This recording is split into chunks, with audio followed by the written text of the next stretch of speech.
The mayor and the vice mayor are at another appointment and will be back later. And council members Moss and Davenport are out of town and will not be here together. And so the city manager will, I'll grab it from here. all right, All right, Council Lady Henley, thank you very much, and thank you for chairing this workshop. And today we have Tom Nicholas, our city engineer, here with our architects, Mosley and Company, and we are going to provide to everybody a concept design update on our new city hall. And with that, Thomas, Thank you, sir. take charge. Council Lady Henley, members of council, Mr. Hanson, honored guests.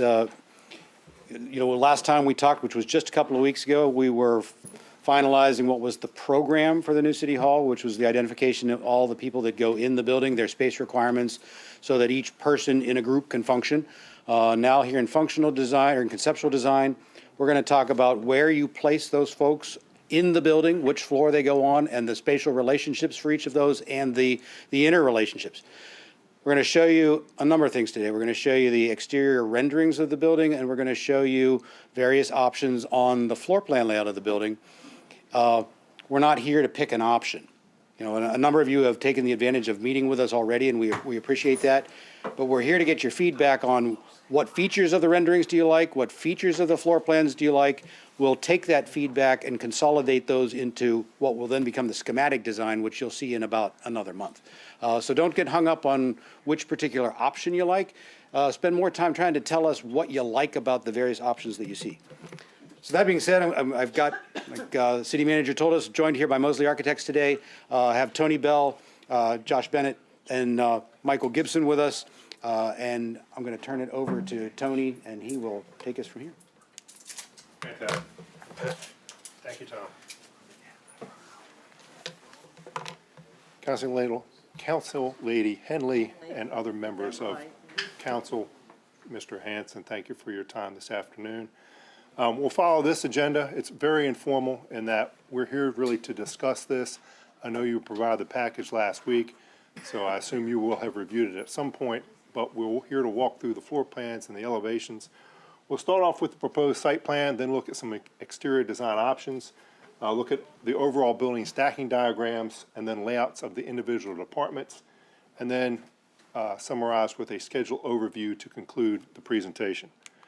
So what we're not here to talk about today is detailed analysis of the floor plan. What you see on the screen right now is what's called construction documents. That's 2 phases beyond where we are right now. We're currently in schematic design. The next phase will be design development, and then we wrap up with construction documents. And during the construction documents phase, we get very detailed in that we show every dimension of every corridor, where every door will be located, every structural steel column, every toilet and plumbing fixture throughout the facility. We're not there yet, okay? As Tom alluded to earlier, we're here today to talk to you about where spaces are located in the building, their association to each other, and making sure that has been correctly portrayed to meet the city's needs. So in terms of a site plan, City Council identified that we wanted to move forward with option 2, locating the new City Hall south of Building 1 and Building 2, sort of centered between them, facing Courthouse Drive with its back to George Mason Drive. We would not disturb the volunteer garden. We would not disturb the gazebo with the construction. There would be public entry off of Courthouse Drive through a circular driveway, and there would be staff entry from the west of the building, as well as public entry from the west side of the building, where we anticipate the majority of people would park, because that's where the vast majority of the parking is located. We would displace a few trees associated with the garden. Those trees would be either relocated or replaced, depending on their condition. We've reviewed that with the city arborist, and he is in agreement with this planned approach, plan of action. So as we move forward, we will discuss with him whether or not the tree will be located or replaced. With regard to the site plan, what we heard, we've met with 4 city council members. Thank you, Mr. City Manager. And we heard the following comments with regard to the site plan. Number 1, we want to make sure that we have adequate accessible parking. Accessible parking will be located both north of the building as well as west of the building. And there'll be accessible entrances on both facades. We want to make sure that we have an open front west entrance to the public. We'll prefer private staff entry at the west rear, so there'll be 2 entry points on the west side of the building, one for staff and one for the public. We'll have appropriate signage directing the public to one of those 2 entrances, as well as how to get to the north face of the building, if that is how they choose to enter the building. The drive-up loop is the preferred option for the monumental entry to the building, and that's on the north face. And then lastly, we'll validate whether confirming we have enough sufficient accessible ramps. So in terms of the exterior facades, we've got 3 options for you to look at, labeled options 1, 2, and 3. The plans are labeled options A, B, and C, okay? So as we go through with them, we'll try to make sure we're referring to them in that manner. Option 1 is a more traditional look, would fit here into your existing municipal center campus. You see we've paired the first and second floor windows in sort of a panelized configuration. We've interrupted the roof line with the main entry element there, which would be stone. Atop the building with a cupola. The building would set about 5 feet above grade in terms of its entry point. So you'd have a series of stairs entering into the building and then ramps for accessible entry. This would be the west facade of the building, so the entry to the left-hand side of this elevation would be the staff entry. The entry to the right-hand side, which would be the southern side of the building, would be the staff entry, and those would be designated. So once again, this is the west entry of the building. The north entry would be the public. The south entry would be the staff, as you're facing this west entry. And this is a bird's eye view. You see building 1 in the foreground on the left, building 2 off to the right there, and our building would sit in between and address that semicircular drop-off loop. The blue area you see to the left of the plan or the east of the building will be the stormwater management feature. Are there any questions about option 1 and the elevations? So what we heard about option 1 is it's a more modern, clean appearance and blends well with the courthouse. So we'll take a step back. What you may not have noticed is about this option, there's not all of the individual muttons on the windows. They're larger panes of glass. You'll see that departed from when we go look at option 2. You see, this is a more traditional look here. Once again, we've got the panels connecting first and second floor, the punched openings on the third floor, a colonnaded portico across the front with a balustrade across the top. This option introduces the concept of dormers. Those would not be functional dormers to light the building. They'd be much like they are on building 2. They could be used either just as ornamentation or to vent that attic space, okay? That's a non-habitable level. Once again, we're proposing a cupola to be atop the building. The general configuration of the building as it relates to the exterior is exactly the same. We would still have the formal entry off the north side of the building and staff and public entry off the west. This would be the west side of the building. Once again, the panelization of the first and second floor connecting those 2 windows and a bird's eye view. Once again, building 1 is in the foreground on the left, building 2 on the right. And the buildings are roughly the same size on all 3 options, okay? What we heard about option 2 from the folks, the council members who we met with are the dormers, the cupolas, and the columns are preferred. Consider an opportunity for the beneficial roof uses. We can talk more about that moving forward. Right now, we're envisioning that roof to be used for the housing of mechanical equipment and that mansard to form as a roof screen, so you wouldn't be able to see that mechanical equipment from the ground. We also heard that this is, of the 3 options, the most contextual appearance, i.e. that means it fits in best, blends well with the vernacular architecture already here at the campus. Any questions or comments about option 2? This one I like. Yep, you don't need to go any further. Okay, thank you. It looks good at the courthouse. So then looking at option 3.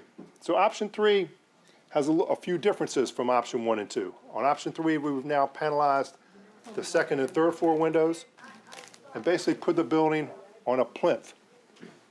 So the first floor basically has a stone base that the building would sit on. Once again, we're still about 5 feet above grade in terms of our entry point. We don't have a freestanding columned portico. Those columns are engaged as pilasters instead of being freestanding like you saw in option 2. We have chimneys on this option, and this option has a cupola very closely resembling the one that's on building 1 now. So it's a little smaller, a little more slender. But that articulated base is what most offsets it from options 1 and 2. This would be the west elevation. So that stone kind of wraps 3/4 around the building to the front and to the east and west. And then we break it down to brick as you come around the south side of the facility. That's again the staff entry on the left, the north of the west facade, and the public, staff entry is on the left, staff entry is on the right, the south side of the facade, public entry is on the left, the north side of the west facade. And that's a bird's eye view. So what we heard about option 3 was its elegant appearance. It's an attractive building, but perhaps to reduce the number and the prominence of the chimneys. As you can see, it has a great number of chimneys as compared to the other options. So this is indicative of Georgian architecture, which we're trying to emulate here. But if we would move forward with this, maybe we would reduce some of those. So next thing we want to look at is the floor plans. We'll first look at all 3 floors of the building, and then we'll go look at the individual departments. So the first floor would house the commissioner and the treasurer. And once again, the public entry is here, the main public entry, as well as a secondary public entry off the west facade. The staff entry would be here, which will allow you to get to this vertical circulation core for staff. This would be a back of the house function secured from the public. So if a staff person would be coming down this corridor, there would be little or no possibility of running into the public in that corridor, okay? Treasurer is on the right or east side of the plan, the commissioner is on the left. The second floor would house the mayor, the city council, and the city manager, the city attorney, as well as the city clerk. And once again, from this door to the south, this is all staff space. Okay, this is the vertical circulation for the staff. Other staff functions would be back there, which the public would have no need to access. The third floor houses finance, the volunteer office, budget and management, the city auditor, and media and communications. Did I miss the mayor's office already? No, we're out. We can hop back, Mr. Mayor. Say mayor's office. What office? Thank you. You already cut it out. Okay, got it. Barbara took it. Yeah. It's in parentheses. I'm sorry. Go right ahead. Excuse me, sir? I was just trying to see where the entrance to the city attorney's suite was, but you'll get to that. It's right here. And to that point, You gotta get to the wall. many of the doors are in, but not all of the doors are in. So if you see a door here or there missing, it's coming, as are columns. You'll see no columns on the plans we're showing you today. All those features are coming as we move things forward. So this is the third floor. So then, let's look at the individual departments. So the Commissioner of Revenue would be housed on the first floor on the west side of the plan.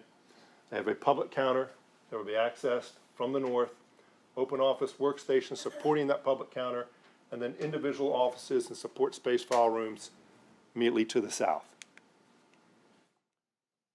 To the east side of the building would be the treasurer.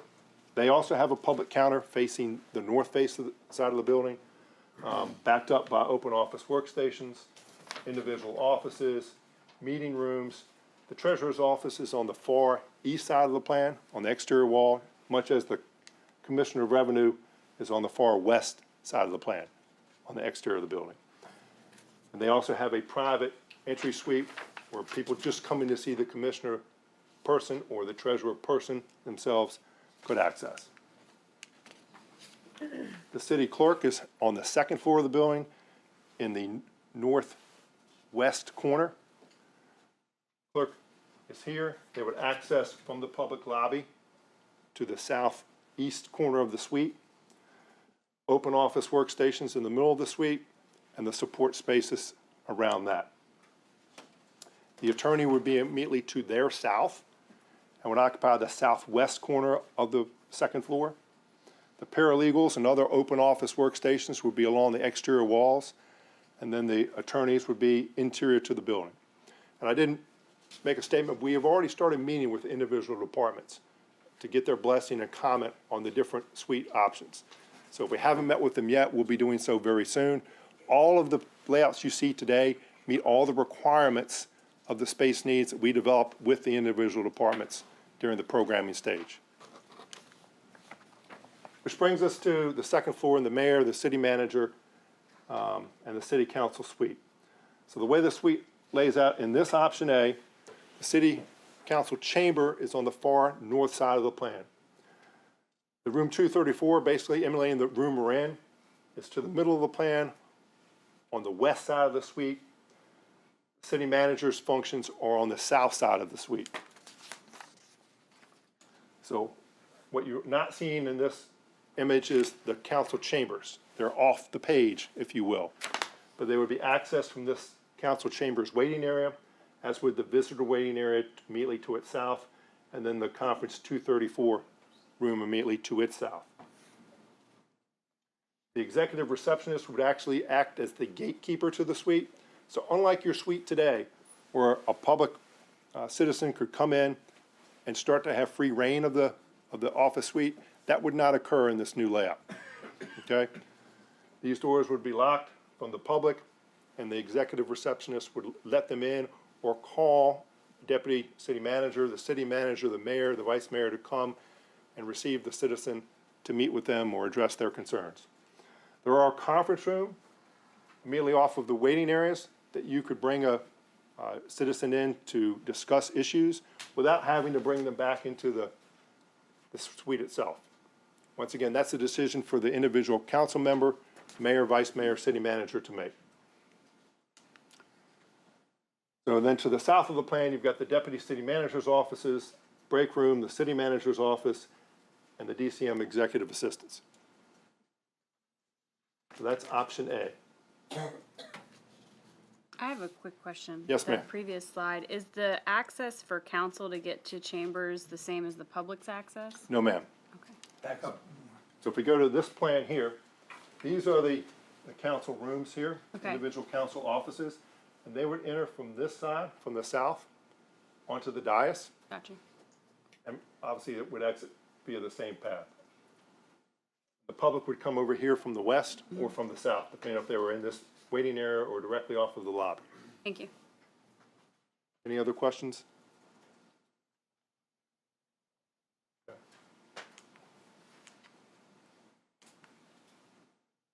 So up to the third floor, this is the finance suite. Once again, we've laid it out such that the open office workstations are on the exterior of the building to receive the natural light. And then the natural light would be shared with these private offices. So these private offices may have side lights that would be windows next to the door, may have transom lights up high, so the light could flow into these spaces, but may not permit views. That's a decision we'll make further down the road during the design development phase. What this allows is more people to receive that natural light in the building than you would have if you locate all those private offices on the exterior wall. This is the volunteer office, the director here in the corner, and then the open office workstations. Budget and management suite, once again, these are all on the third floor, going from north to south. City auditor suite, this is how they would connect. And once again, we're missing a door here, Mr. City Attorney, but it would be here and then into the suite. And lastly, the communications office. So what we heard about option A when we met with people was it was not preferred due to the flow between the council chambers and conference room 234. Because of the separation of those two functions, folks thought it was too great when you compared it to the other options that we've prepared. Why don't we start looking now at option B? So option B, the first floor, once again, it's the Commissioner of Revenue and the Treasurer, but instead of having all of the public counter workstations facing north, we now have them facing each other across a central corridor. So you enter the building on access, and that corridor continues right through the middle of the building. And then you can access the two public counters left and right, east and west. Once again, the staff entry is still here in the southwest corner of the building. Public entry could be northwest, and we don't need to make that decision today, okay?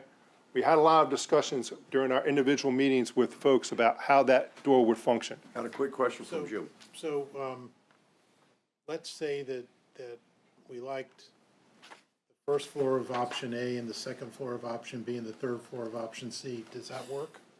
We can make it work, You can mix and match, okay. yes, and as Mr., as Tom said earlier, we're not here today to select an option. We're here to hear what the best components are of each of the options. And then we will go back and create a better option than either of the individual three. And that has to do with the exteriors as well as the interior layouts. Mr. Mayor? Those counters for Commissioner of Revenue, is that open, or is it a wall there? I mean, is it open so that somebody could just turn around from one counter and go to the other, or do they have to go through some door? What's shown right now, Council Lady Henley, is there would be a wall here, but that wall could be glass, that wall could be movable, okay? Could go away depending on what the Commissioner of the Revenue says his function needs to be. What would probably occur is doors here, okay? But once again, that's not an absolute either. We do need a way to secure the building at the end of the day, so that if you have a city council function on the upper level, we can enable the citizens to come into this building lobby, but then not have run of the entire building. So we'll need to identify that methodology, but in terms of whether it's here, or at the individual counters, that has yet to be determined. How wide is that hall? The hall right now is about 8 or 9 feet wide. Vice Mayor, Because you could have business on the commissioner side and the treasurer side at the same time. Is that a sufficient space? we believe it is. It could be widened if that's desired.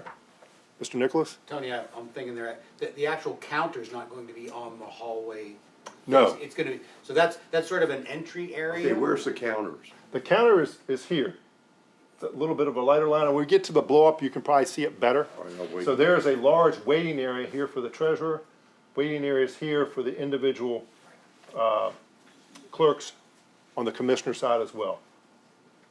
Why don't we look at that again as we go to the blow-ups? Would that be okay? Fine. Okay. Any other questions about the first floor layout?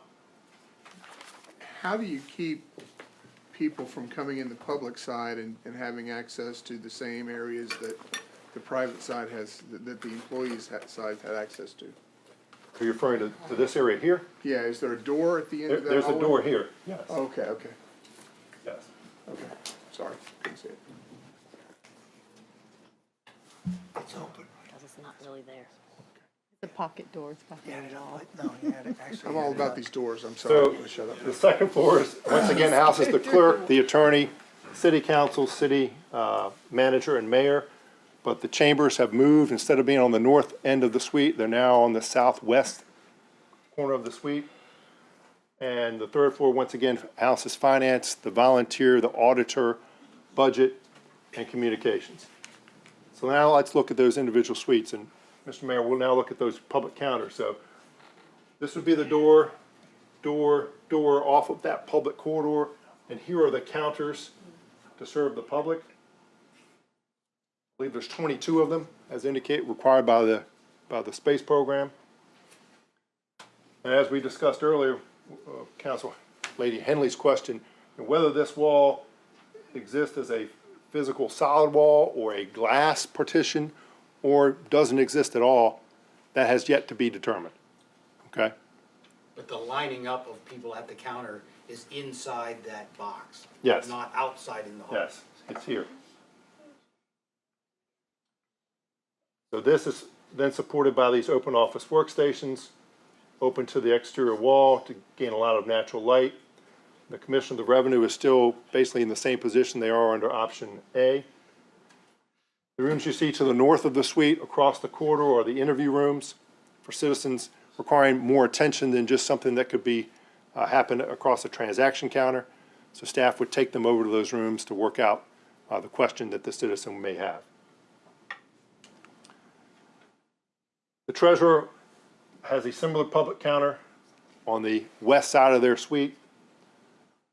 Once again, supported by the open office workstations to the east, and then offices to the south side of the plan. But once again, having the open office workstations open to the exterior wall to allow that natural light deep into the suite. Clerk is on the second floor. The layout is basically the same as it is under option A. Same thing with the city attorney. So the city council suite, the mayor, city manager suite is pretty different from what we saw in option A. Now we have the city council chambers in the southwest corner, individual city council offices along the south side of the building. The deputy city manager's offices are on the north side of the building. 234 is north of the council chambers with the waiting area, the public waiting area between the two. And the mayor, vice mayor, and city manager's office are on the exterior wall on the east side.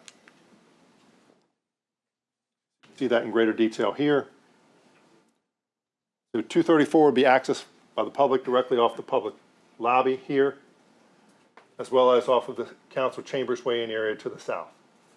These doors here to the east and to the north would be secured to not allow public entry into the suite. The executive receptionist would still serve as gatekeeper to the entire suite, so if you wanted to come see the city manager, mayor, vice mayor, you would go and converse with the executive receptionist who would then let you into the suite as a whole. Council chamber. Where are the elevators? They must be in that front part. I'm thinking a public gets off the elevator and they want to go to a council meeting, but they've never been here before. And they say, where do I go? I was just thinking it was a little maybe hard on that one to figure it out. So here's the main public entry off the north. The elevators are right here. There's two monumental stairs in this option, one to the east and one to the west of that public lobby. The dashed line you see here is the opening in the floor above. So there's no physical barrier in that lobby representative of that line. That's all above you. And the circle you see here is the cupola that goes all the way to the top of the building. So on all three floors under option B, all of the elevators and other public support functions are in this one corridor west of this egress stair. So you have one egress stair here for the public, one egress stair here for the public. These are the code-related stairs, and then a staff egress here to the south. Those are also elevators down there? These are also elevators down here for the staff, yes. So one would be a passenger elevator, one would be a freight elevator. So to answer the council lady's question, we can come up those elevators to the next floor, go to the next, there you go. So you come out of these elevators here, walk across the lobby to the waiting area, we're into 234, and then access the chambers. Does that answer your question, Council Lady Henley? Yeah. I don't think that's the best option.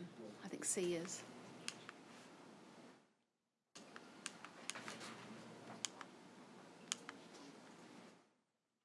Talked about the council offices, where the chambers are. Finance, volunteer, budget and management are all pretty much the same as option A, all on the third floor. So what we heard about option B, the waiting area for council is not preferred due to its size and configuration and proximity to 234 and also the council chambers. So let's now look at option C. To your question about where are the elevators located, now they've moved to the east side of the lobby. So some comments we heard about this, that would be a preferred location, because if this is the public entry from the north and from the west, you've now got to go through the entire lobby to get to the elevators.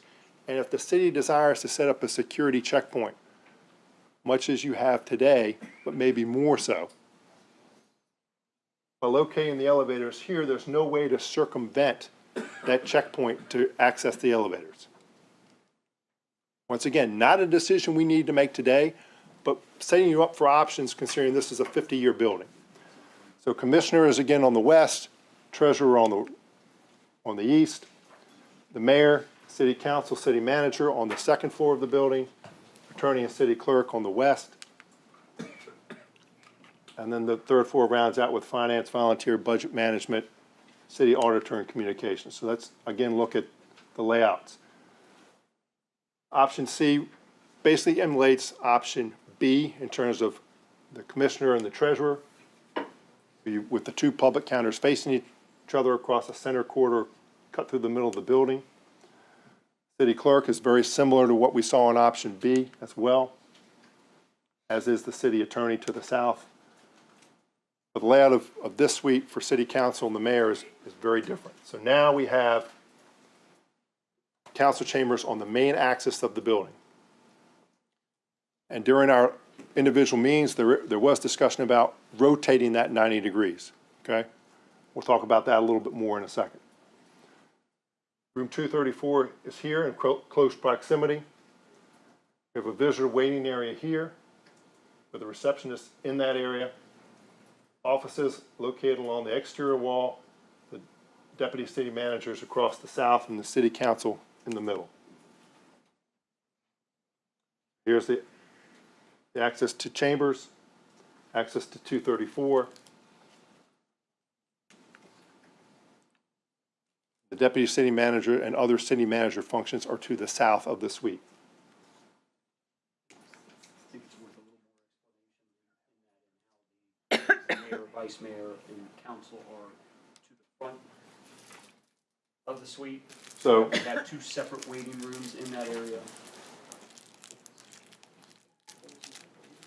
we've got a visitor waiting area here, a visitor waiting area here for the chambers, a media waiting area here for room 234.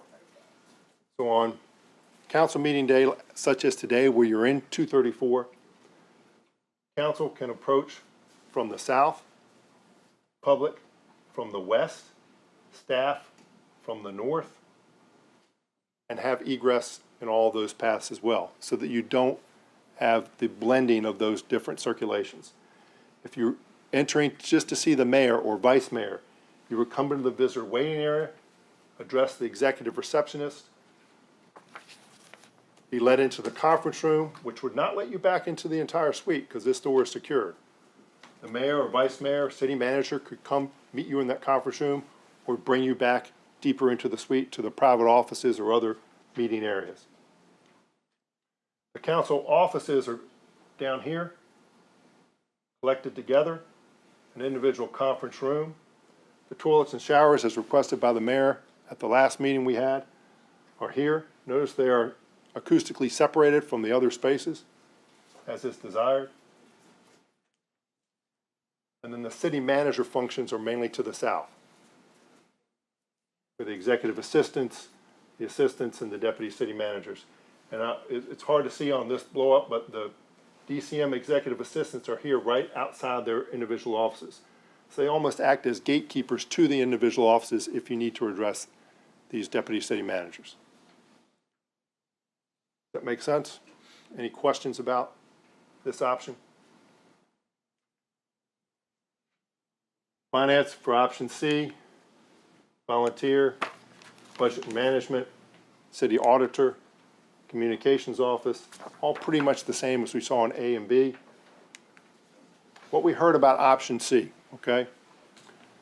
It was the preferred relationship between conference room 234 and the council chambers. because they were in close proximity to one another, and also allowed back of the house circulation. So you wouldn't have to walk through public areas of the building to go from one to the other, but they were in close proximity to one another. As I said before, there was a statement made about rotating the room 90 degrees, such that instead of the dais facing to the west of the building, we would have the dais facing to the north of the building. So as you entered the room, you would be facing the dais and the council on the dais. There was a statement about making perhaps 4 aisles. So instead of having just a center aisle and 2 side aisles, perhaps having 2 center aisles, so that when you have a wider room, you wouldn't have to walk by so many individual members sitting in their rows to get to your seat. Does that make sense? We'll validate the number of public toilet fixtures on the second floor. We'll locate the preferred location of public elevators because, once again, as we were stating earlier, having it on the east side of the plan is preferred because you've got to go across that public lobby. The centrally located council offices were a preferred location. And we talked about acoustically isolating those toilet rooms from the council chambers as well as 234. And considering acoustical separation between the lobby and the council chambers. So if we go back for just a second to that layout. Having the door here would allow this to open up, and we could have multiple doors to allow that area to be used as overflow space in the event you had more than 300 citizens attend a council meeting on any given night. But there was concern expressed that if you've got a lot of activity out here within this public lobby, that may disrupt the proceedings in the council chambers. So there is the possibility of adding a wall across at this location to allow this wall to be opened up and allowed to share that area of the space, but not be interrupted by activity that's in the public lobby proper.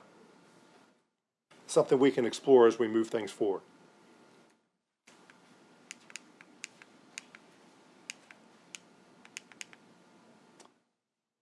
We also heard about securing the door from visitor waiting to 234. We don't want the public to have the possibility of circumventing security channels and filtering and go directly into 234 from the waiting area like they can now. So we're going to relook at perhaps moving that door to a more strategic location to now allow that to function. So any questions about option C, what we've shown? So in summary, where we are today, we're basically at 50% schematic design. And we'll take the input we've received from the council members we've met with, as well as the individual department heads, and move the design forward. Integrating all of the input. We won't carry 3 options forward. We'll just carry 1 based on what we've heard so far. And we would plan to come back to meet with you in mid-May to see where we are. We'd basically be at the end of schematic design with the goal of wrapping up with the design development in August. Mr. Manager, Mr. Mayor, any other questions you may have for us today? Any other questions, you'd like to Council? step back and look at? We certainly do thank you for the time. Yes, sir. I think that hallway needs to be wider. Okay.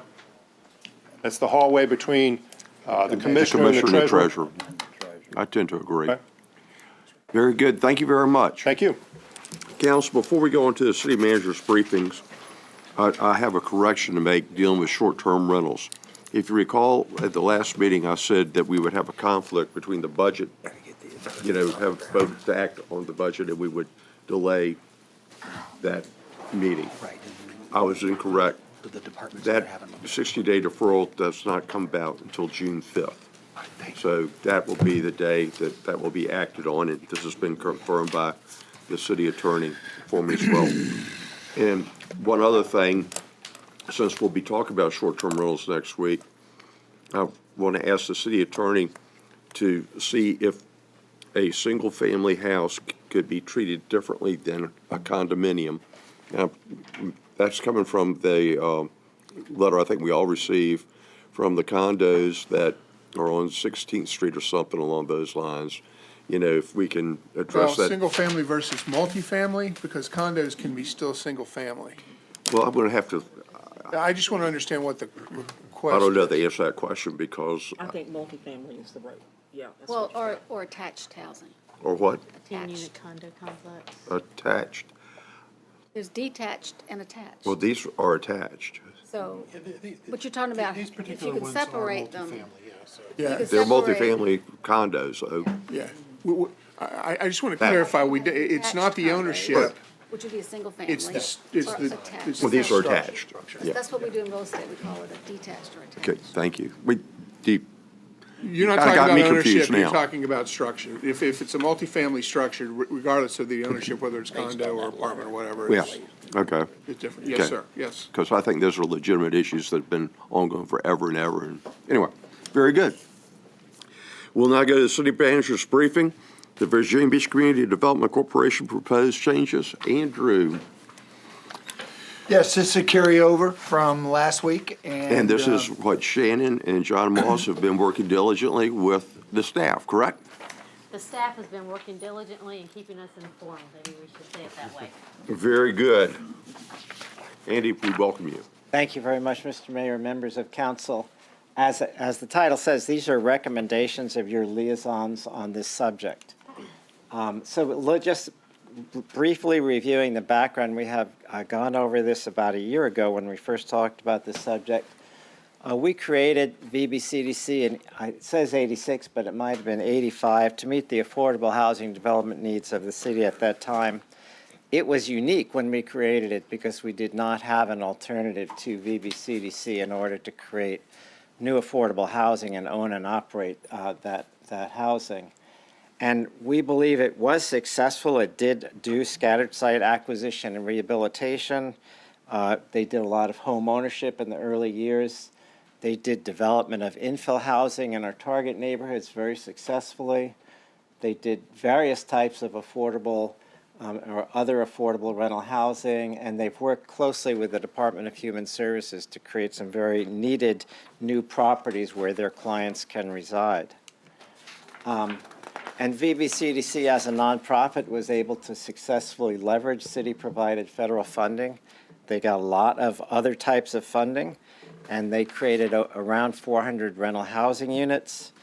As a result of that, they increased their rental income, and they got other grants. And today, they're supporting 100% of their operations with non-city income. Originally, when we started the organization, we paid 100% of their operational bills because they had no source of income. Today, we're paying zero. So I always thought that was a success as far as creating an entity that can continue and be ongoing. A large part of their activity consisted of the acquisition, rehabilitation, and rental of single-unit housing scattered around the city. This was our key strategy because it was easy to do, did not require council action, and it created both affordable housing as well as rehabilitated high-quality housing throughout other neighborhoods of the city.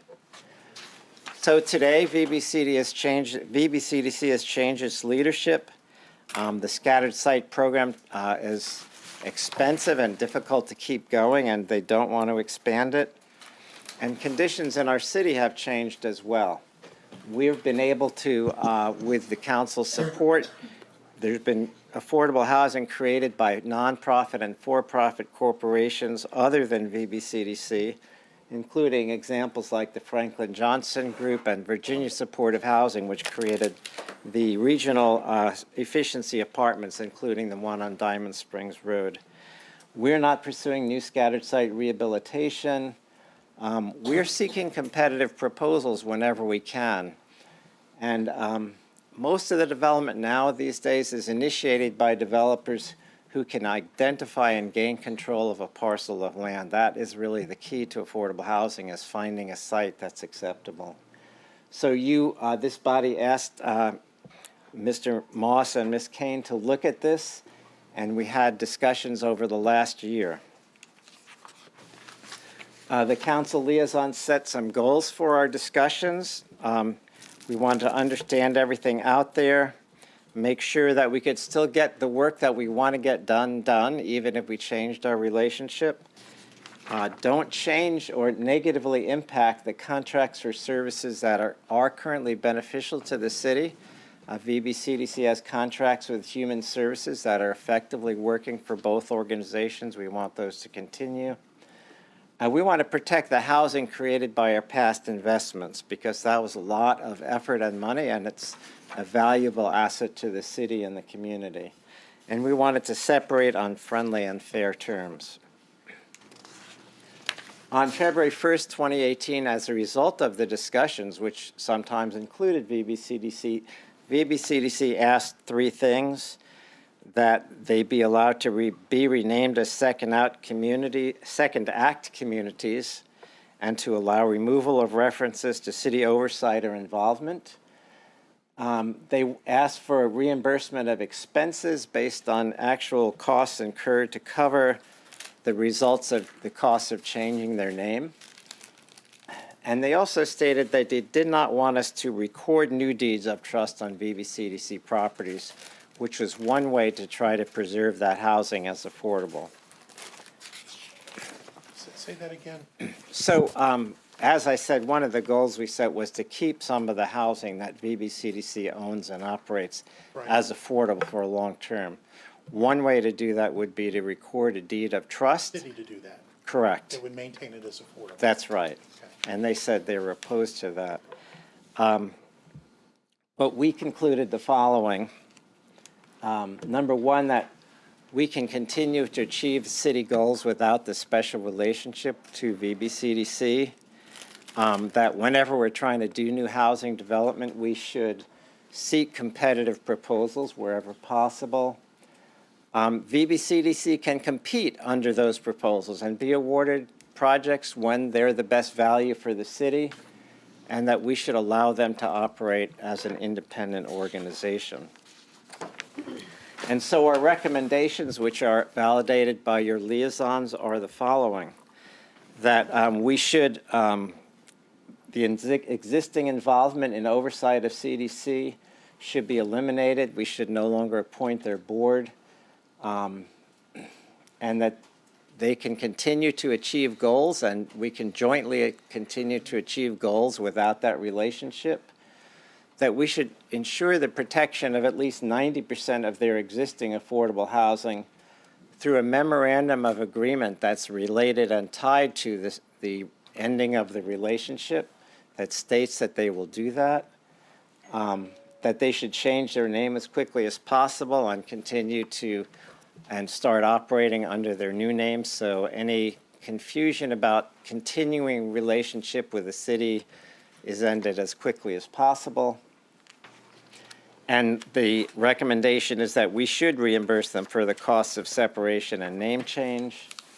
Additionally, that the city attorney prepare the appropriate resolutions, and the city manager should be authorized to execute a memorandum of agreement that carries these out. And so the floor is open for your comments and recommendations. And Jim Wood first. So, and it's, I guess, more of a question for Mark. A memorandum of agreement versus an encumbrance on the property, how enforceable is that? I mean, if there's a deed or an encumbrance on the property, then it has to maintain without the city releasing it, correct? Right, I mean, you'd have a contract right, and we'd have to work out in the MOU what the enforcement procedures for that contract right would be, but it probably wouldn't be as strong as a recorded Because the interest in organization the could go chain out of of title. business and, okay. Yeah. Yeah, so I mean, that's my concern. I think we need to maintain the idea of a deed on that to maintain the affordable property, because otherwise that organization could. Used for additional collateral. So don't we have the first right of refusal on those properties? Isn't that correct? not necessarily. That's what we talked There's only about. certain properties that we have a lien on today, correct? Right. So explain to the council the magnitude. It's not all 400 properties, it's So of select the, few. of VBCDC's 400 properties, any property we assisted at any time had a deed restriction or something restricting its use based on the funding we provided, but over time those expired. As of the last time we looked, about 70 properties out of the 400 had the actual deed restriction remaining on it, and those would expire in the normal course of business over time. They're not perpetual. And so VBCDC's argument was, why are you treating these different from any other housing grant to any other organization which has a term of 20 or 30 or so years? That's what normally happens in the course of business. Can you go back to the previous slide? Yes, sir. That one? Yeah, item 2 there, the city should ensure protection of 90% of VBCDC's existing affordable housing stock through a memorandum of agreement in regard to the separation. Can you be a little bit more specific what that means? So we would ask, the first thing would be that we would not release VBCDC from the council's control of the bylaws and appointment of the board until and unless a satisfactory agreement with those terms in it was executed. So we're not letting go of their control until after we sign that agreement. And the second thing was we wanted to give them flexibility to dispose of some properties, as any company with assets would need to do, to maybe reinvest in other things or develop cash flow or change some of the things they were doing. Did I answer your question? Shannon and then Jim again. No, I'll go last. Let's answer all the questions. Okay. I just had some comments. I got quite a few. So could the memorandum of agreement have some sort of, be collateralized somehow? Because I think that's really where you end up. Well, can I follow up on your question? I mean, there's a lot of unencumbered real estate, if I recall, and there's some encumbered real estate. Correct. I haven't seen the financial statements in a good while, but am I not correct? They have, as I said, they have about 70 properties that we have a restricting document on, and the rest that we don't.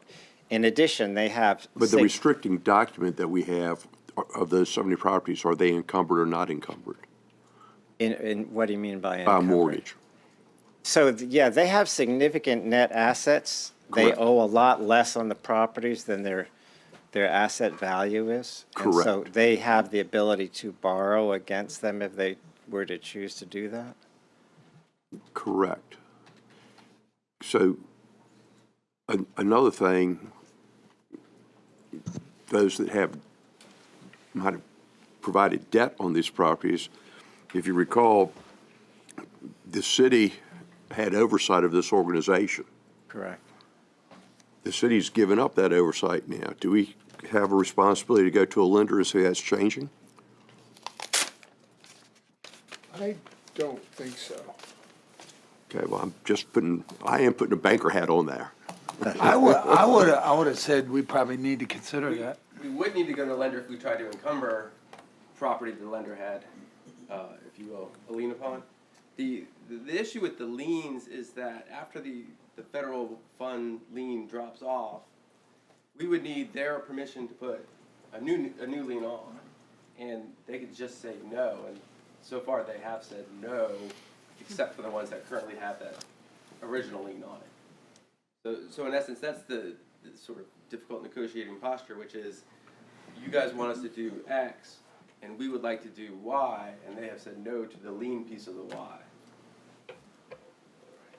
So there may be a definitional thing going on here between 70 that have restrictions and those that have liens, because it sounds to me like not all 70 of them have liens. 70 properties have some form of a lien or restriction, but not separate. Beyond the 70, there is no city control of those at all. So I would just mention also that we have never said, and I don't think this council's acted to tell VBCDC that it could not sell properties that it owns once the liens expire. But given the separation, we thought it was important to not have the organization take a completely different direction it has in the past. Well, I'll just make a general comment, and I'm going to certainly try to support the liaisons and the staff's recommendation here, but this organization did a great job. I mean, I was very proud of what it did over the years. I mean, it really would go into a neighborhood and buy that one piece of grubby property that was having an impact on the neighborhood, go in and fix it up, rent it, and then I think even in some cases, home ownership became the person that was living in it. Yes, sir. And I just would sit back and say to you, the history of this, what I recall, is very, very good. And I guess I do get the point, Jim, and this is more your line of work. I guess if someone finds that grubby property, I guess the developer will go in there now and try to do it and buy it cheaper. I don't know. I liked when they would go into a community and fix up an old property and then also result in ownership, which gets into your thing as well, trying to find, properties of value. You're talking about going, you said 900 properties, which is 700? 400. 400 properties. So we're saying that, that we want them to keep 300 or so properties as affordable. And I just think a memorandum of agreement doesn't give us much in terms of teeth to be able to do that. And I mean, because we no longer would control we have no control of the organization. We'd have an agreement. If they breach the agreement or the organization no longer exists, the property's still there. But there's, my assumption is there's no way to stop them if they just decided to liquidate the entire organization and sell all the property that absent anything that has a lien, and then it all becomes market rate. Because affordable housing is the name of the game. That's exactly right. Sure. I thought when we had the last meeting with John and I and the four of us, that we got first right of refusal if they decided to sell less than that 90%. We have talked about that. That's not on this, but Dana. It's worked into the agreement. There we go. Okay. At the That's end- right. We did talk about that. Because at the end of the day, Will's correct in that they did a good job as an organization, and this body years ago had set it up with that piecemeal, if you will, remedying houses throughout the city. Time and time again, the past 4 years since I've been here, all I've heard from the organization is we're developers. And they've made their case time and time again that they can't financially operate in the fashion of doing a house here and a house there. They want to be developers and have apartment complexes, for lack of a better term, to be able to have economies of scale, to be able to financially do what they need to do. So with that being said, we've gotten the private sector that has come to the table with their own monies and finding their own properties and building affordable housing at a much more quantity than we've gotten through the CDC. And the CDC has gone out with the Second Act community, which is their nonprofit. They've gone out and they're trying to raise funds with the name Virginia Beach Community Development Corporation has been limiting to that organization because who wants to donate to the city? They're not a city organization, so to speak, but they're finding hindrance in the name of the organization. And I really would like to see our first right of refusal worked into that before we decide that we're going to just let it go. I don't know if that will meet what you think might be a little stronger than an MOU. Well, I mean, no, because I don't think that we want to own the property. I think we want to have an organization. That's why we had this organization. We didn't want to own the property. Yeah, so I want it to remain, because that's the mission of this organization, or it was. I mean, now they're developers, but originally they were low income, affordable housing, and it should stay that way. But if they decide that 80% of 320 affordable housing units, they're just all of a sudden going to sell without us having the first, I would think that we as a city would want to step in somehow or the other to ensure that That's where the lien takes place. But that's where the note on the deed would stop that. One way we could. Release them and if they came and they said, okay, we want to sell these 10 because we're going to build an apartment complex or something, then we release it. I mean, that's easy. Barbara? Oh, sorry. Another thing it accomplished was mixed income neighborhoods instead of having all of your low income in one place. But now as they are developers, that's what we're getting again, is all the low income is in one neighborhood instead of scattered around. So, I mean, what was a very good solution, which I thought we had, somehow or other morphed into this other thing. And do we still need what we had before? I'm not sure that the entity as it stands now with the players that are involved with that organization are interested in that mission and that model. So I agree with your model, Barbara, because as I've said before in the simplest of terms, if Johnny wants to get on the school bus in a normal neighborhood versus, when it's scattered about versus a labeled neighborhood, if you will, it's a different situation. And so I think I agree with that philosophy, but this particular body, the VBCDC/Second Act communities, are not interested in that model whatsoever. As a body here, if we are, I think we have to look at a different group to make that happen.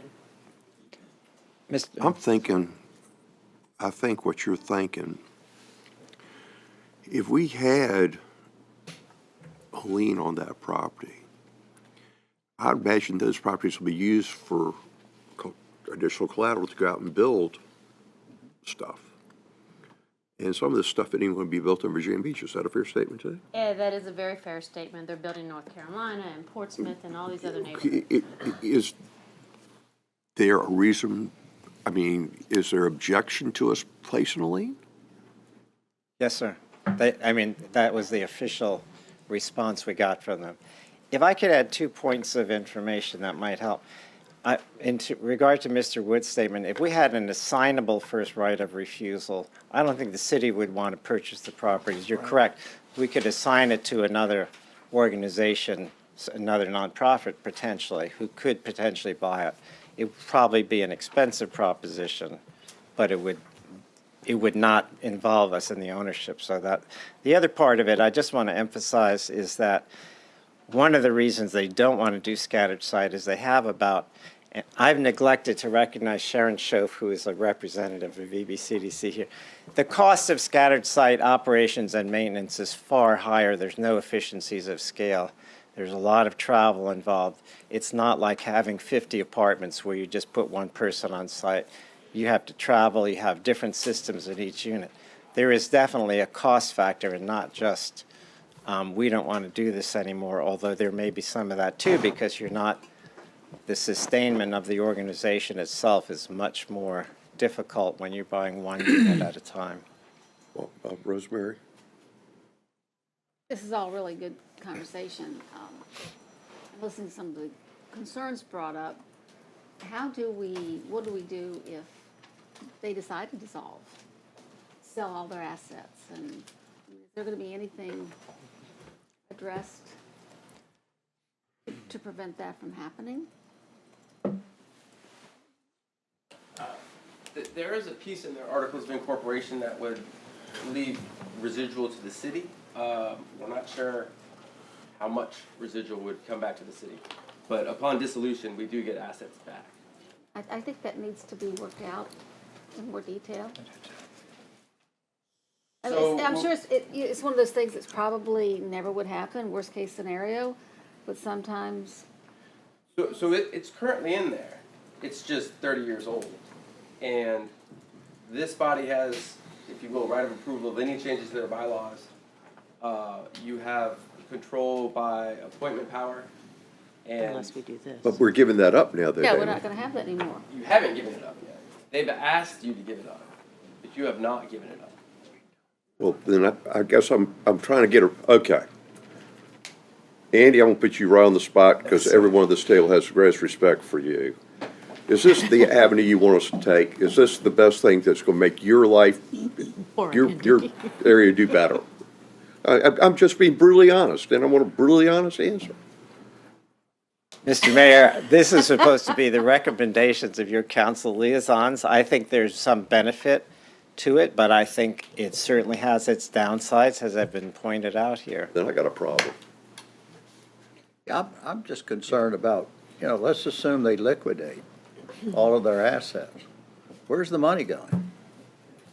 If we don't go this direction, then we need to go back to the drawing board, God, I can't believe I'm saying this, and come up with new bylaws and new operating agreement, a new mission going forward, because as I understand from the past 4 years, that is not the direction that they want to go and how they want to operate. So if they don't want to operate in the plan that we had envisioned to begin with, then we need to redo the formal document that keeps this organization. I don't know that they're interested in that. I guess I have one more question. Louis? What is, Board appoints. are you telling us that the need that created this organization in the first place no longer exists? Is that what you're saying? From what I've been told from staff members is that our private sector, i.e. Franklin Johnson and some of the others, are meeting the call now more so than they were 30 years ago or 20 years ago when this organization was in its prime. Is that a correct assumption? Yes, ma'am. Okay. So that's what I am understanding, that 25 years ago it wasn't happening the way it is now with the tax credit properties that are being built throughout the city. But the properties that they have, or the assets that they have, and the equity that they have has really been created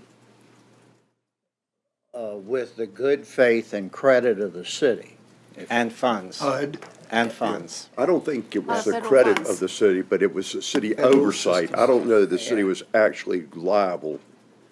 And federal Is funds. that fair? I would say not just credit, the investment of the city has created a substantial portion of their That's assets. what I'm getting I at. got you, Yes, sir. Chairman, then Rosemary. Is the city has made this entity, or given this entity the opportunity to exist and grow, and now it's wealthy. That's what it comes down to. And I got a concern about that. I mean, we're talking about money and wealth that has been created by the backing of the taxpayers of the city. And it kind of bothers me that we're just going to give it up. That doesn't make much sense to me. Okay, I got Jim Wood, then Rosemary, then Barbara. I have a couple of questions. First off, the board, is the board 100% appointed by the council? Yes, sir. And does the board have complete authority? Okay, Yes, sir. that's one question. They do serve at the pleasure of the city council. Correct. That is really the only sort of clarity as far as how those two relate. Right, but what I'm saying is the board is appointed by the council. The board has complete authority to effect changes. Right, okay. Dana, that's right? Yeah, within the bounds of the written bylaws. Right. The bylaws. Yeah. Okay. And then you talk about this concept of the private sector is providing the affordable housing that they're no longer necessarily needed. I'd like to know, what's the vacancy rate of the VBCDC housing stock in Virginia Beach? And what kind of units, how many units, and that sort of thing. And I know you might not have that information now, but I think that's important because if they're sitting on a 20, 30, 40% vacancy rate, then maybe that's the case. I don't think that's the case at all. I think Do you there's know, definitely. do you know? No. It's just 100%. It's pretty much in line with the market. Well, then that's very low vacancy. Ask that question. Occupancy So rate. the key is, Okay, Rosemary, then Barbara. Again, listening to, Yes. first of all, I think Shannon and John and the staff have really worked hard on this, and Shannon, how much I appreciate it. Thank you. Yeah. But listening to all of this, this is what CDC wants. This is what CDC wants. But we have concerns. We have some really good concerns, and if they want to be able to do what they want to do, they really need to listen to our concerns and see if something can be worked out, because I don't think those concerns are gonna go away. And if we want to be able to find a meeting point, then we need to take those concerns, rather than throwing everything out, and starting all over again, take our concerns and say, here they are, can we work through these? And then if we can't work through them, then we've got another situation. And I think everybody here also knows that we've had a lot of problems with the membership of the board. There've been a lot of people who have left this board, and, you know, for whatever different reasons, there's been a huge turnover in membership. And as compared to our other boards, we don't have that issue. So my suggestion is to go back and let them know what our concerns are and see if we can work through it. And then if not, then we need to know that. Barbara, then Jessica. When you were saying they don't want to do what we want to do, who are the they? Who's they? Virginia Beach CDC. Who is? Addie and her board. The board and the administrator. So it's the people we appoint don't want to do this?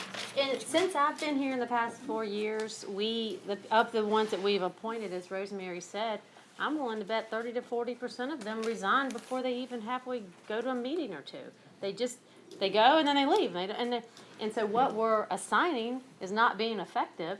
I don't know why or why, you know, this one moved, this one did this one did that, but that's an awfully high percentage of people that can't seem to, I mean, granted, there are some that have stayed for a long time, but there's a lot that haven't. So I don't know. If the city becomes separated from this, then the ownership is with The board. the board, What board? The CDC board. the board Board that we we appointed. appointed, and half of whom have gone. Okay. And then the ones they All right, then they Jessica. want their own board. And then they've got it tied very closely with the second community, which has their own board, but the two of them kind of do things together. So there is, that we don't appoint that board, that's a totally separate entity. Came Jessica.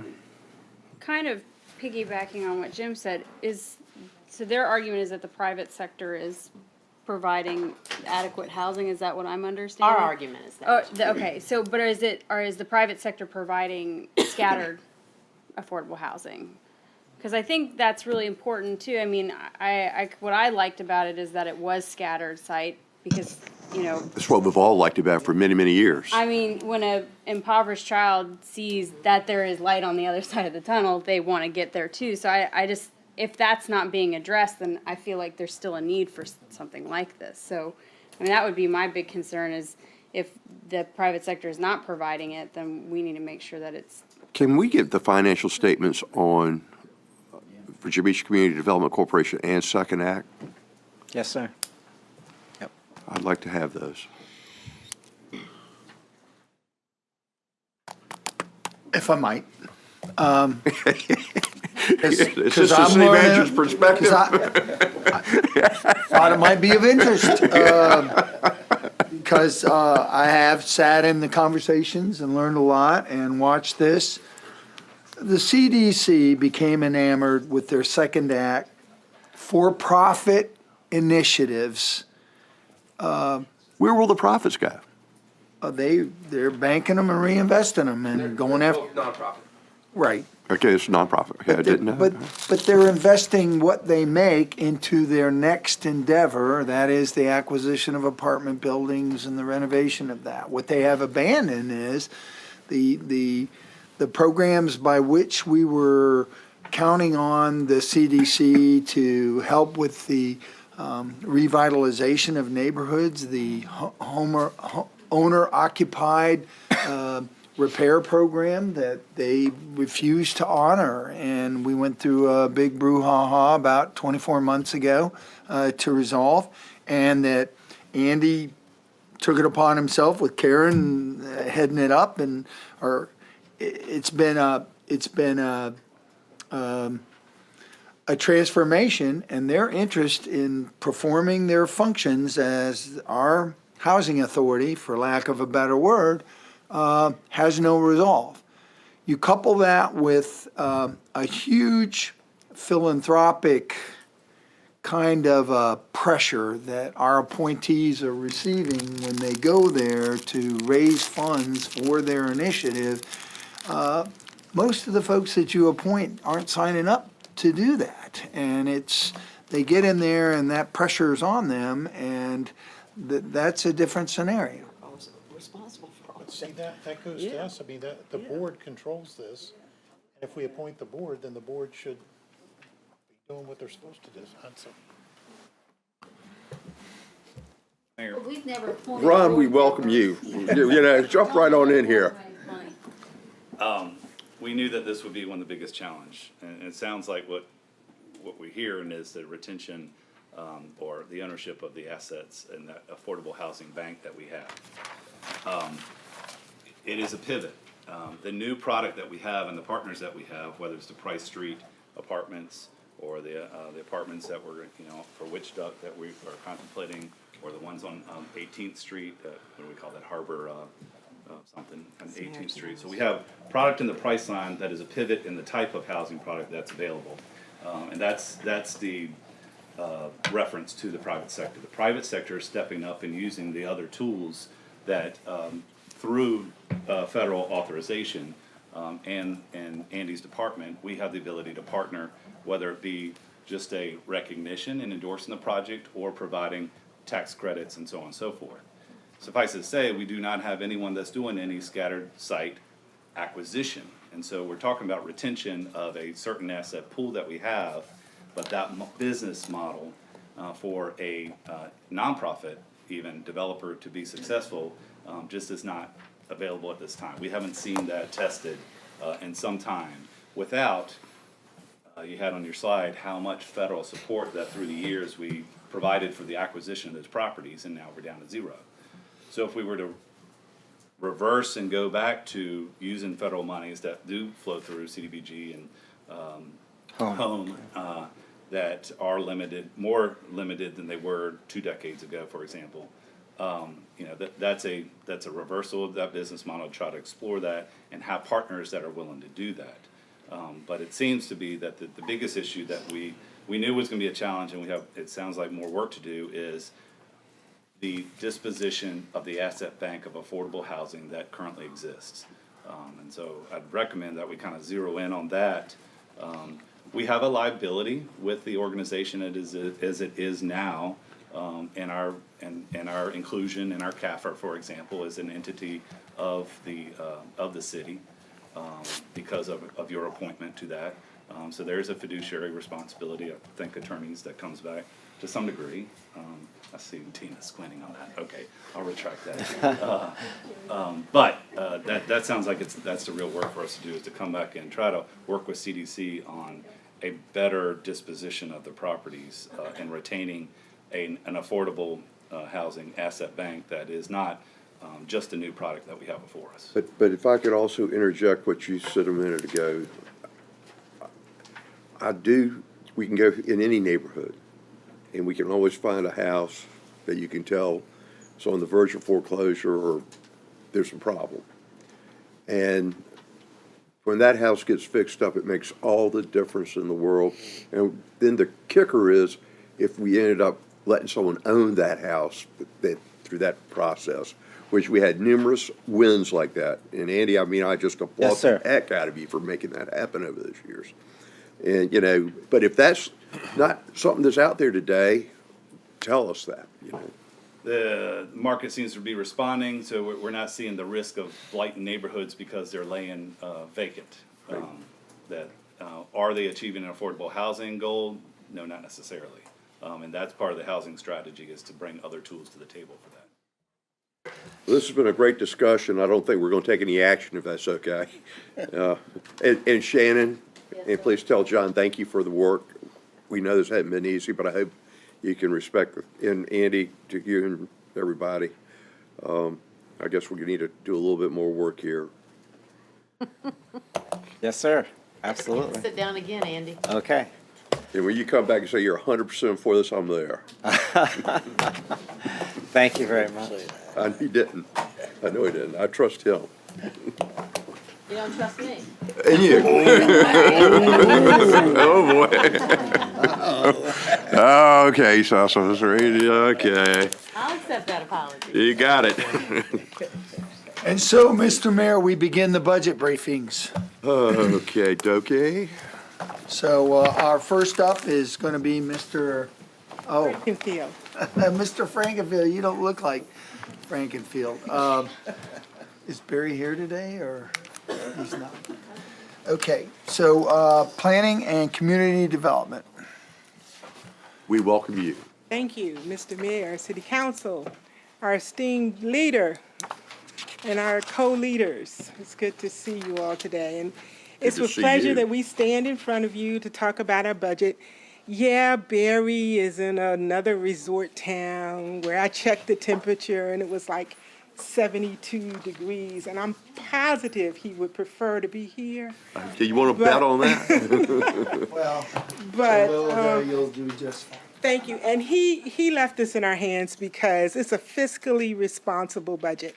It's focused on customer service, and it's straightforward. He was certain that we could handle it in his stead. I want to introduce our team. We've got a great team. We've got Kevin Kemp and Brian Solis and Kathy Warren. It's easier when I can see your faces. And Carolyn Smith and Carol Dozier, Robert Fries and Sherry Hayner and Mark Reed. And they're going to back me up if I get in trouble. I appreciate you all being here. Thanks to all of y'all being here. So this slide is just an outline of our total budget. Our budget is broken into 3 funds, and we are a $24.5 million request, and that's 0.5% less than we were last year, and we can account for that with in three different ways. One, there's like a $300,000 reduction in our mass transit cost.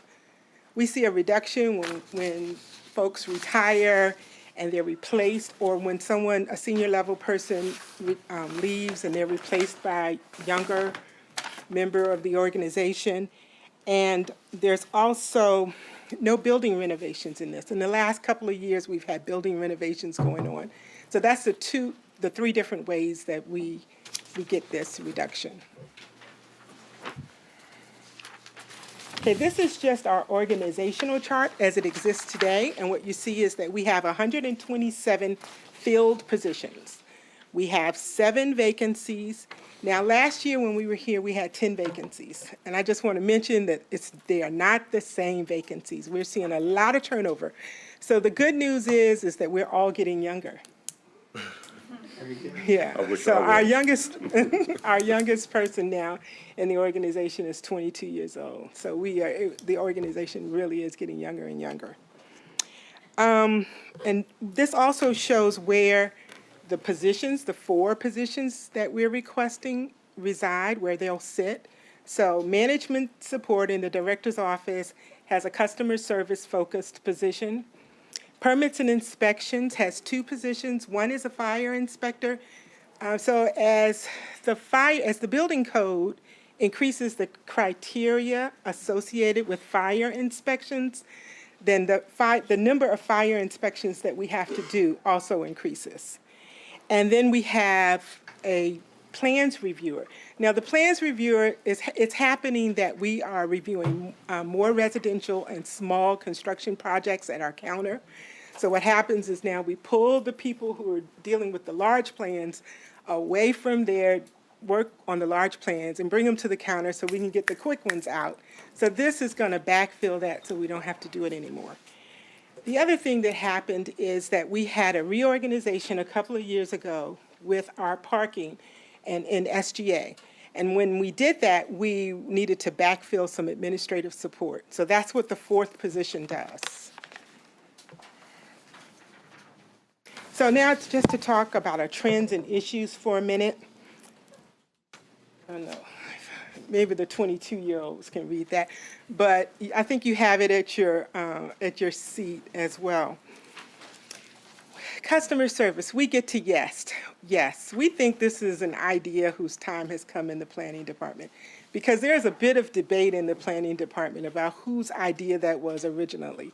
Everybody, not everybody, but a few different people in the department are claiming that they were the originator of that motto and that theme, but it's taking hold, and we really think we see that with our customers and our staff. We heard our customers say about a year ago that we needed to simplify the fee process. So back in October, we merged some fees, the notification fee for our planning commission, city council, for our BZA, our CBPA, and our wetlands board. We're continuing on with that, and this request further accomplishes that. Technology.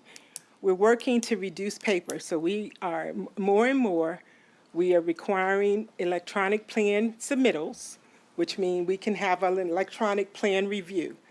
And the best kept secret is that when we require less paper, less copies, I mean, we used to require up to 30 copies of a plan to be submitted, depending on what kind of review and how many different review agencies it needed to go to.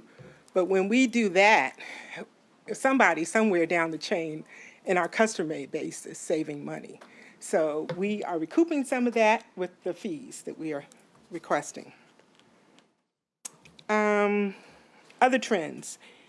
We continue to support an assertive comprehensive planning process, an assertive transit management, transportation management, parking management process. We continue to take pride in some specific accomplishments that we've made this year: form-based code regulations, the general permit for sand mitigation, increased performance metrics. And we have Kevin Kemp here because what our budget request does not include is your work on the short-term rental. So if you have any questions about that, we got a couple of different people who can field those. So this is just the summary of the major changes. We're requesting roughly $160,000 in fee modifications. There are modest increases to the boards and commissions that we talked about earlier. The ordinances, the things that require ordinance revisions went to the Planning Commission in March. So we're kind of through that hurdle. We're thinking that they were advertised, so we're thinking that our customer community is supportive of those changes.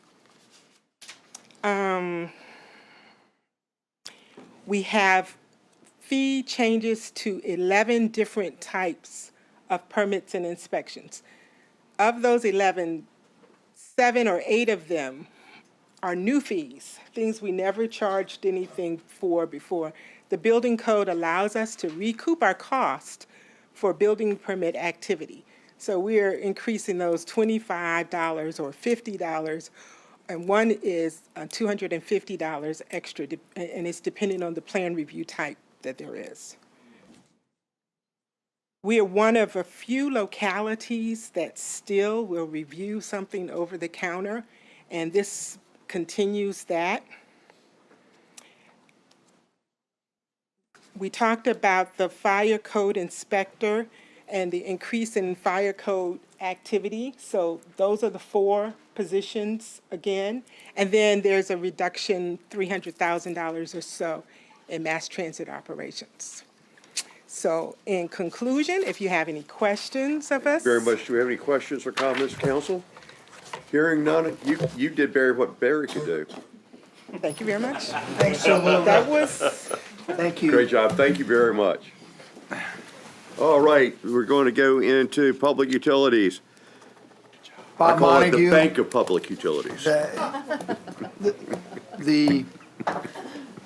The most efficient and effective public utility department, at least on the East Coast, if not in the United States. So, and we see the director is showing up today, Mr. Bob Montague. Bob, we're glad to have you, sir. Well, thank you, Mayor Sessoms, members of council. I'm pleased to be here this afternoon to review the Public Utilities 2019 operating budget. Before getting started, I want to introduce a couple members of my staff, starting with Marilyn Crane, my executive assistant, and Meredith Kellum, who is our business manager in Public Utilities. We welcome you all. Glad to have you. Okay, so in getting started, we'll get right to it with what everyone wants to know, and that's that we have no rate increases scheduled for 2019 for either water or sewer. So that's good news. This marks the 4th consecutive year where we've been able to maintain our rates. We've been in a good position during the past several years. After many years of flat revenues, we've actually had some revenue growth coming out of the recession. Most of our growth has been in the multifamily sector of our customer base, with increases in our sewer revenues and in our connection fees. So that's been helpful. We've also been working, as we always do, in trying to drive additional efficiencies into our operations. I'll hit on a few of those a little bit later on, but we've also been making good, prudent use of our net assets that, Mayor, you like to ask me about each time. So we continue to make use of those. Probably one of the strongest balance sheets on the East Coast too, Dave. Well, we can't get a AAA rating across all those agencies. We're trying to make it a clean sweep. Creating leverage, Mayor, creating leverage. But we're also making use of pay-as-you-go funding to try to mitigate our use of bonds and the associated debt service to help us be in this position of keeping our rates steady. So we're fortunate to be in a good position in Virginia Beach, where we have the lowest water rates in the region. The Lake Gaston project, of course, is key in also putting us in the position of having those low water rates. If you look at water and sewer costs combined, we're second lowest in the region, and that's despite being among the most aggressive in terms of meeting our consent order requirements for sanitary sewer and our aging infrastructure in both the sewer and water systems. So next we'll get into the operating budget for FY 2019. It'll come in at $131.5 million. It represents a 4.4% increase over last year. I'll draw your attention to the budget units that have the larger increases, starting at the top in the director's office. That's up 12.8%. That's associated with simply moving a vacant FTE to that budget unit as part of a planned reorganization that we're doing.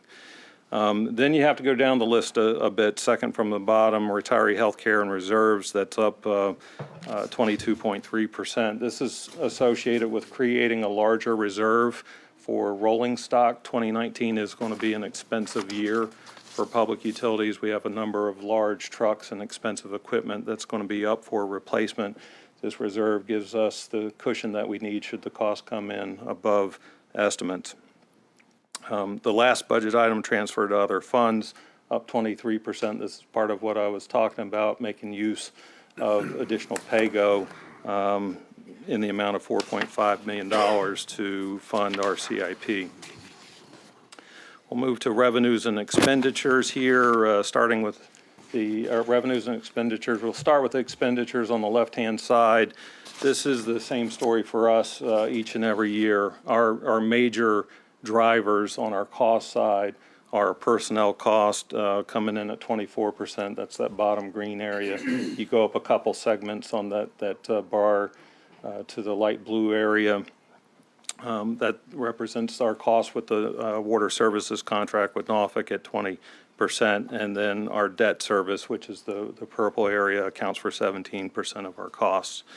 On the revenue side, again, it's a similar story each year, where our charges for water and sewer services make up 92% of all of our revenues. It used to be closer to a 50-50 split between water and sewer years ago, but with aging infrastructure needs, sewer has been much more expensive. The rates have adjusted, and our revenues have as well, where sewer ends up being a bigger driver in terms of our revenues.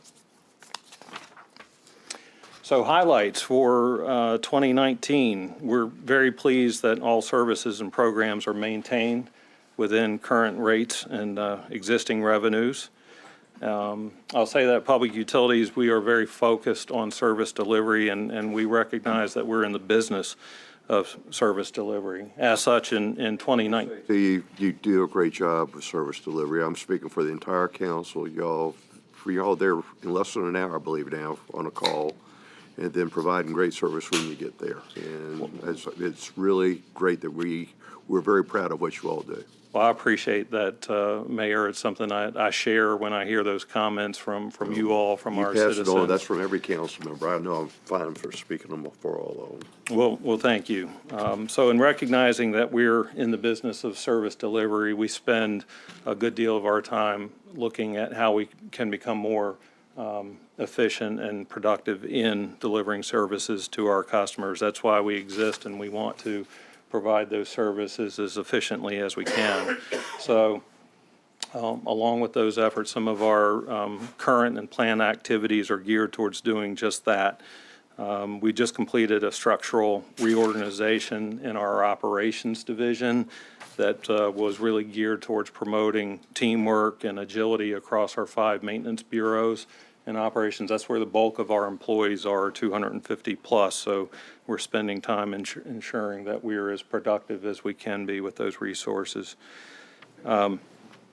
We will be completing a phased process of fully outsourcing our meter reading function. You may remember last year we were moving to a monthly billing schedule from the bi-monthly schedule that we used to have. And in doing that, we actually privatized our meter reading schedule. That's been a phased process. It's very difficult to bring in a private meter reading firm and give them 133,000 accounts and say, have at it. So it's been a phased process. We'll be completing, turning over the rest of our books to them in the coming months so that we can realize the rest of the savings associated with privatizing that function. We're also preparing to reorganize our departmental application support and technical resources that we have currently. They're spread out across our 3 major divisions. We're going to be creating a centralized approach to managing those folks. This effort is being done in preparation for some significant technology projects that we have planned in our operations division. Last year I was talking about implementing mobile dispatching in our business division, which has really revolutionized the way we do that work. 2,000 sheets of paper that used to come in representing 2,000 service orders completed are now gone. All that work is updated automatically, and we're looking to do the same thing in our operations division, again, which is a much, much larger division. We are also looking to implement an electronic inventory system. So we go through lots of materials in public utilities. We run about $2 million worth of equipment and materials out of our storeroom each and every year. Right now, all of that is tracked manually with paper sheets, and we want to get to the point where we enable our crews to order what they need for the next day's work, similar to what contractors can do at Home Depot. Think about, you can buy your groceries now and have them ready when you go to the store and pick them up. For an operation of our size, we want to be in the same position where our crews can order and be prepared and get their day started earlier. So that will be coming in 2019 as well. It will also end up automating the updating of all those pieces of paper for the disbursements and eliminate opportunities for error and so forth. So these are a few of our planned enhancement efforts for 2019, and like I said, this is relatively short and sweet. I'll turn it over to you all if you have questions. We really like it that way, and we thank you for that. Questions or comments? I do have to say one thing, and you know, us having the lowest cost of water right now, and I guess I'm going to use my little political courage comment again, because it was political courage that kept us moving forward with Lake Gaston. And I'm looking to people on my right and left that were actively involved in that. And, you know, we're being sued and we're still building. And, you know, I tell you, it's one of those things that's probably the greatest thing that the city's ever done, if you really think about it. Because, heck, not only did we pay for a lot for water, but we didn't have any. Can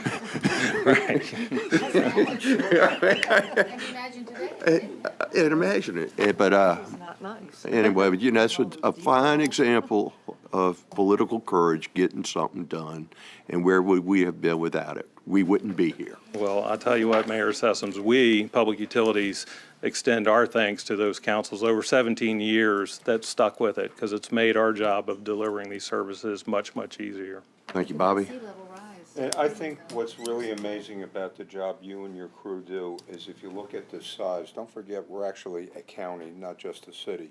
With the amount of land that we got, with the amount of bodies of water, the complex infrastructures that we have and the challenges, what you do is beyond remarkable. Well, thank you. Thank you, sir. Appreciate you all coming over tonight. Okay? Thanks. Have a good one. Thanks, Yep. Bob. Very nice. Meredith, Marilyn, thank you. Mark Johnson, Yes, let's see if sir. you can be that quick and good. Well, Mark's got more diversity. Gotta be sensitive to the diversity that, we're way ahead of schedule. We set a record today. What? Go ahead and introduce. Hey, Mark, it was just said that Bob gave you his extra time, but you don't need to use it. Bob volunteered that to me out in the hall, but I said, I'm good. I know what I'm going to do. Well, we're mighty glad to have So you and your team here today, buddy. We're going to roll through it. Thank you. First, I want to introduce the Public Works team, Astro Tejada from Fleet, Bobby Wheeler from the Director's Office, John Barnes, Waste Management, Phil Pullen, City Engineer, Tom Nicholas, Facilities, and Michelle Clark, who keeps the numbers right for me. So I appreciate it. Well, we thank all of y'all for being over here. Appreciate it. Okay. Going to talk about the four major funds that Public Works has. In addition, just a reminder, we gave you 4 CIP presentations. Quickly, the Public Works trends and issues, they're nothing new. Aging infrastructure requirements, increasing needs for facilities, establishing resilient beaches. We're going to start Chesapeake Beach May 2018, followed by Croatan in fall of 2018, Sandbridge later in 2018, and Cape Henry in 19. So you can really see we're going to be doing a lot of beach restoration work, which is a very good thing for resiliency. Integrating smart city technology and need for transportation funding is always key. The citizen survey put congestion in the city of Virginia Beach at 40%. We want to do a better job with that, so that's always on our mind. And of course, executing the stormwater management plan and sea level rise. Going through the 9 different fund sources that we have, the general fund is the biggest. We're getting 12 new positions in the general fund. Waste management fund, we are reducing that by 3.8 million, but we're adding $1 to the fee, so it's a $24 fee per month. But we are eliminating the support from the general fund in that. Stormwater utility fund, we're adding 10 positions. The city garage, we're adding 1 new position. The capital projects fund is going away, and we have other funds also, which you can see we have 4 positions associated with Parks and Rec. They maintain the rec centers, the tourism investment program. We're getting 1 new position there. That's beach operations and facilities that supports the resort area. Sandbridge Special District, we're reducing that by $128,000, and that's a reduction in capital outlay. And we have grants consolidated fund at a whopping $20,000. If you look at the pie chart, you'll see that the general fund represents about 40% at $70,000, but 43 million of that $70 million is covered by VDOT maintenance funds.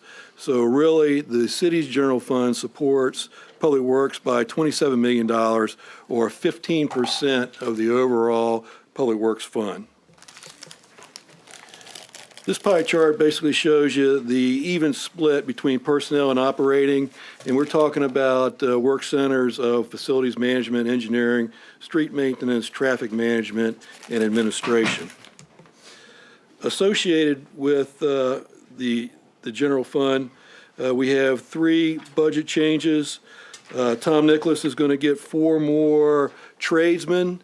He got 4 last year, and in FY20, he's expected to get another 5, and that's to go to maintaining the new facilities that are coming online.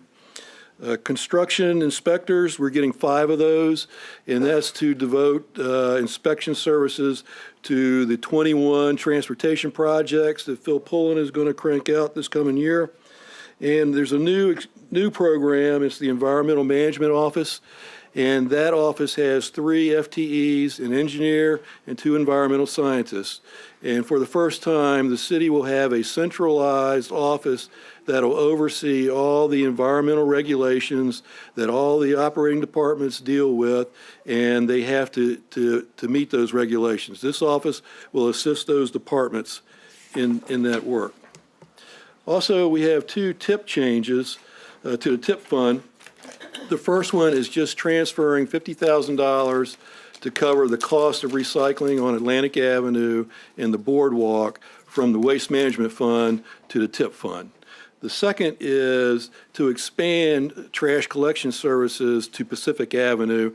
That's 1 FTE, about 10 contract workers and 40 cans that we're going to put up and down Pacific Avenue, and we're going to collect trash just like we do on Atlantic Avenue. So we're trying to expand the area that we're servicing.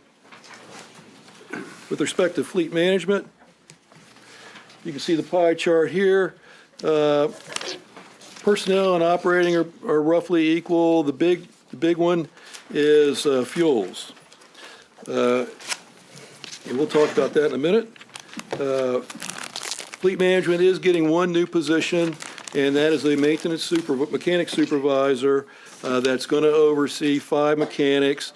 And the big portion of that is maintaining or making sure that we maintain the 321 generators we have throughout the city.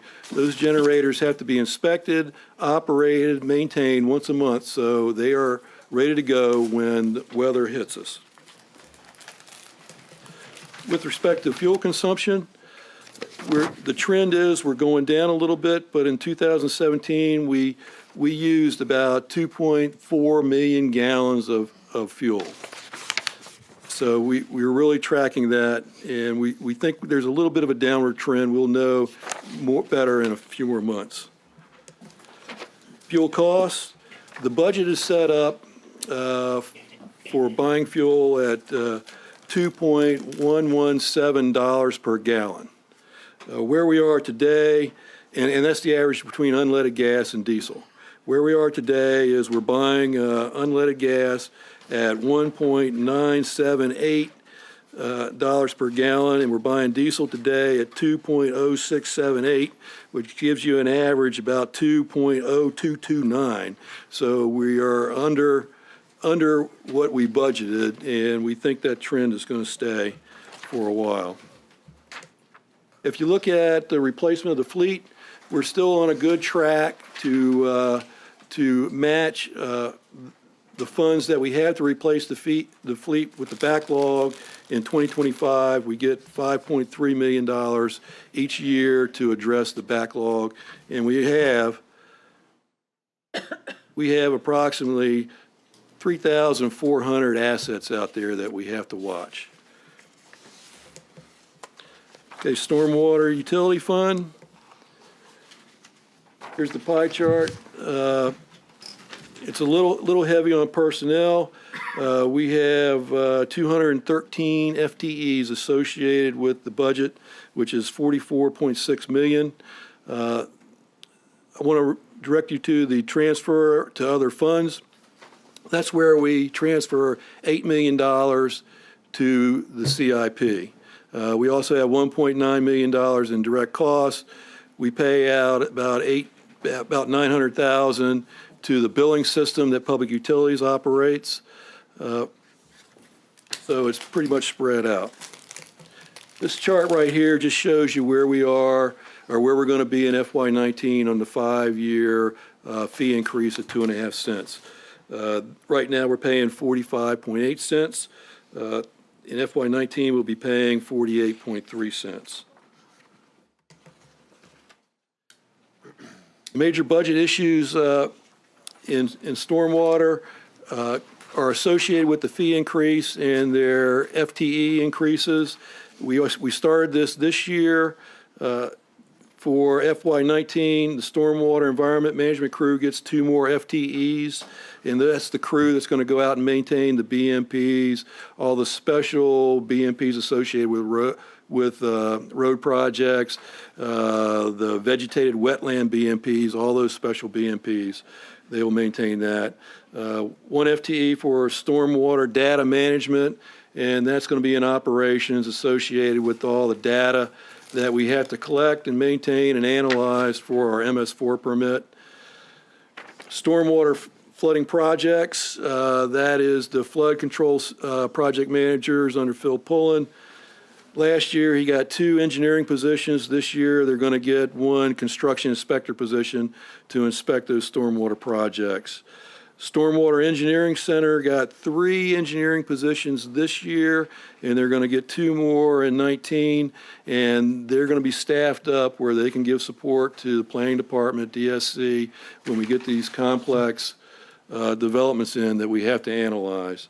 And then surface regulatory compliance, they got 4 FTEs this year, and they're going to get 3 more in 19. Okay, Waste Management Enterprise Fund.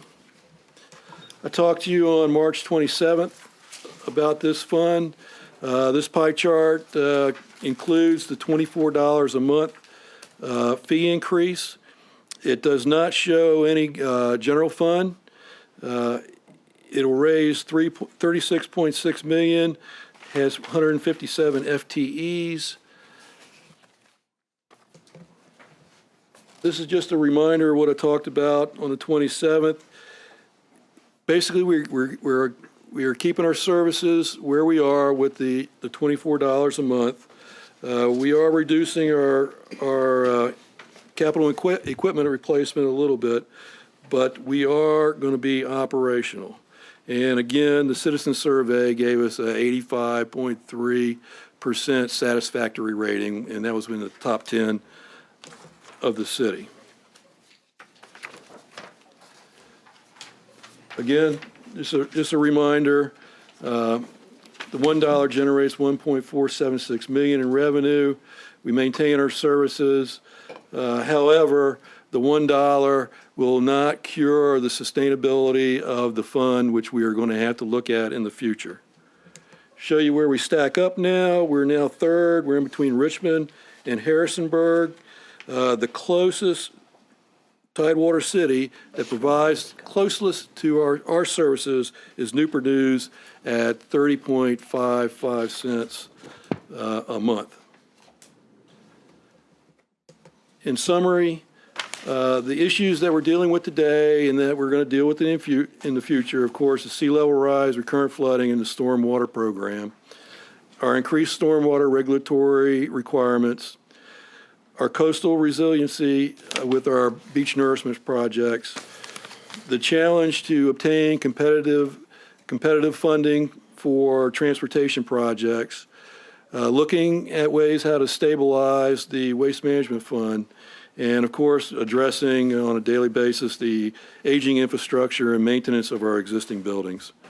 And this is our goal. This is where we want to be.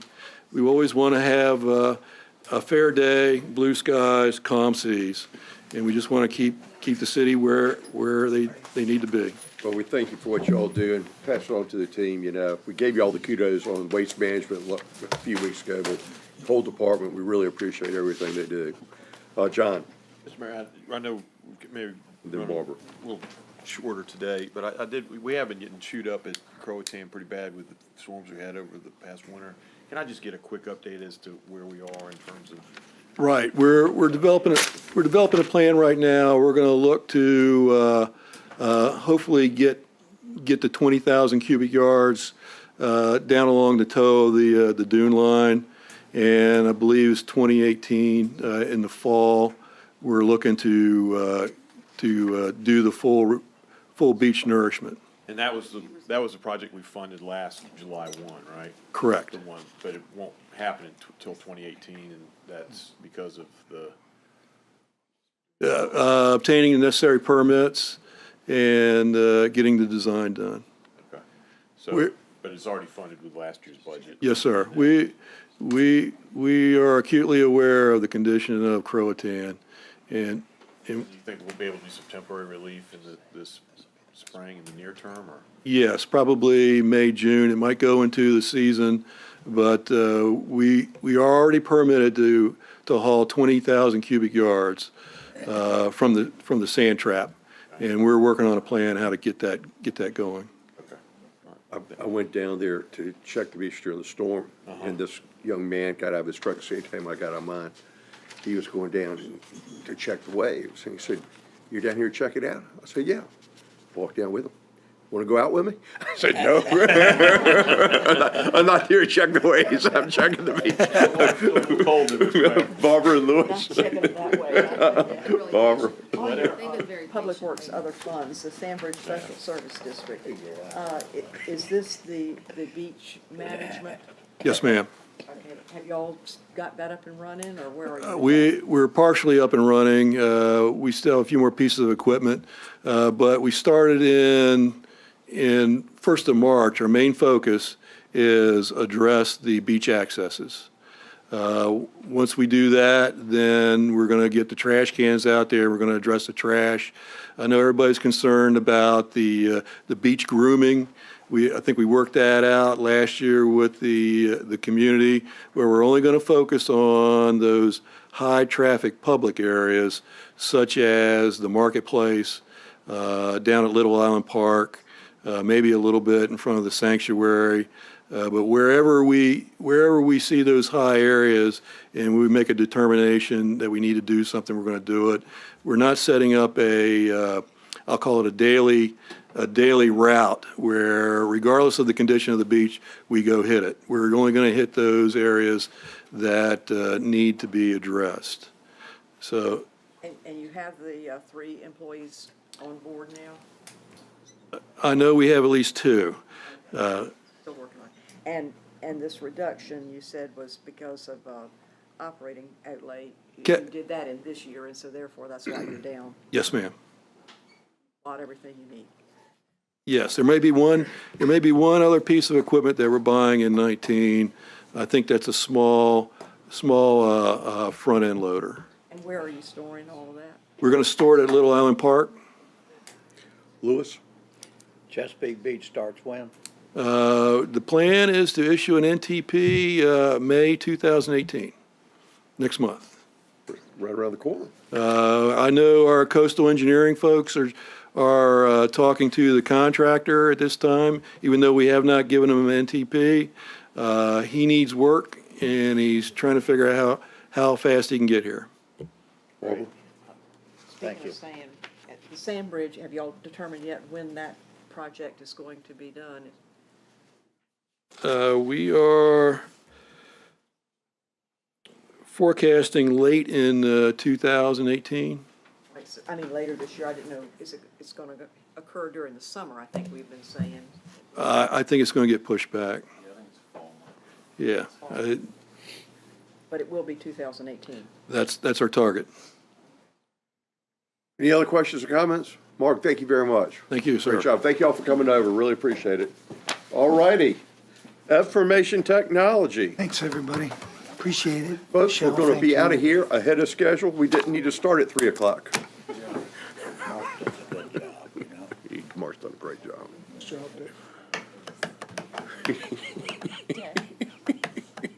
I can change that. Thank you. I can add more agenda items. I'd like to introduce Peter Wallace, our CIO, and his team. Peter, we're glad to have you, sir. Thank you. And Thank your you. team. Glad to have everybody over here. Mayor, city manager, council, staff, appreciate it. First, I want to introduce my team, and starting with Karen, who's in charge of the budget. Ed Feeney, he's in charge of application. Our new member to the team is Boyan Derek. He's the man in charge for all the data. He's been here for about 2 weeks. And 2 weeks of paradise, though, wasn't it? and also Kevin Fairley and Mr. Darrell Riddick. So that's the team. And Glad to have everyone here. So with that said, we're gonna move on. So our budget this year is focused about business solution. We're changing from IT, from being a technology focus to really business solution. So with that said, we're promoting a cloud-first strategy to leverage innovation and also enable access to mobile. Citizens as well could access that. That's a portal. And again, emphasis on why Bujan is here. Our operating budget, we can start with that. We can see there we have a 2.9% increase. That's due to we took over the Sheriff Department for IT support. And so this is the migration of that, as well as we're going to be providing a new Acela module to help with legislation management as well. So that's pretty much account for most of our increase. We also have some consultants, the money that we change also to full-time, which has helped us a lot and will help our bench strength. The budget, as far as broken down, is actually 57% personnel and 40% operating costs, which is about 97.5% of the entire budget. This is typically the way it is in IT, where expertise is on us. On the CIP side, we account for 5.5% of the budget. And, you know, I just want to thank, again, Council for investing in technology over the years with us. We have done a great job modernizing some of the applications that we've had with legacy. One of those that we have done is we've taken a $4 million that you've given us and connect 60 city facilities by actually being our own fiber company, so to speak. But rather than leasing from Cox, we've also got our own network set up and running. That have actually saved us about $226,000 a year, okay? And we have a 30-year lifespan on that. So now we have audio, video, all that stuff that we can do a much better job. With that, we have everything with Smart City becomes infrastructure. So we hope to leverage that from the subsea cables, next generation network, to having the city lead the region, allowing the open access across Hampton Roads, not just the beach, but across Hampton Roads. This will foster in vertical businesses. The biotech is coming to town. Also the higher ed, government, data centers, all this stuff is being shovel ready. So that's the whole purpose of leveraging some of these technology. We're talking about data being essential. We put data to work. We established a data science program back in last year, and we work with Human Services, Housing, Parks and Rec, the library, to really help dig out some information that's being useful for us. For example, Department of Human Services have a dashboard to monitor social services employee and their caseload.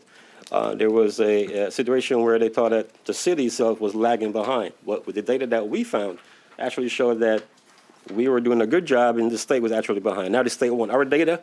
They want us to implement this as well up in Richmond. So we're working on that. This is another project that we're very, very proud of. This is the Storm Sense project. And this is to monitor sea level rise, as we know in the city, by flooding. We have 10 sensors around the city. We're going to expand to about 30 in the phase 2. We just got the award, and Kevin will be best Vanna White and show you. We just won that award on April 4th for Innovation Award. So we just got that last week, and I want to show it off with you. So again, that is going to be a great thing. What I want to do also is bring this back to council to show you on your cell phones and everything else how it's going to be done. The citizen going to have access by applications to it. It's going to really be a game changer for us as we move forward. We also just in February cut over to the CAD system. And as we know, that's one of our core things that we do in the city is protecting our citizens. We did that without losing a call. It was a lot of preparation up front, but it pays off. And we're now fine-tuning some of the business processes. Since we have gone live with that system up to April 3rd, we have received over 64,000 calls. and process. And again, it's a remarkable thing that we have done with this new system. We do have more to go. We have, as we go forward, we're looking ahead to get the public safety operation, the fire records management, the second quarter 2018, the police record management in the third quarter 2019, and e-ticketing will follow that as well.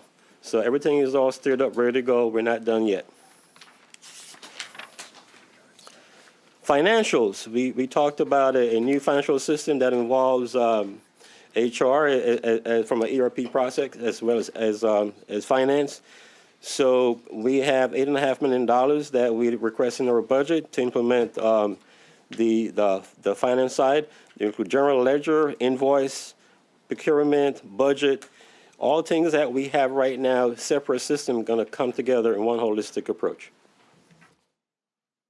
The system support $1.3 million financially, and also take care of payroll and all that support for all employees. It's going to be done in two phases. Here we talked about the financial side we're going to begin this year, and we're looking at a couple of years out. And at the same time, we're going to also take a look at the human capital one, which is the HR process as well. So this is the timeline that we have listed for deployment. With that said, I want to make sure that to wrap up what the IT project budget is all about, it's about 5 core functions. It's about accessibility. We want to make sure that we provide access to our city portal as well as our citizens. Data analytics, to make sure we have informed decision. We're making informed decision, we need data. Mobility, expand the city functions and data to our end devices.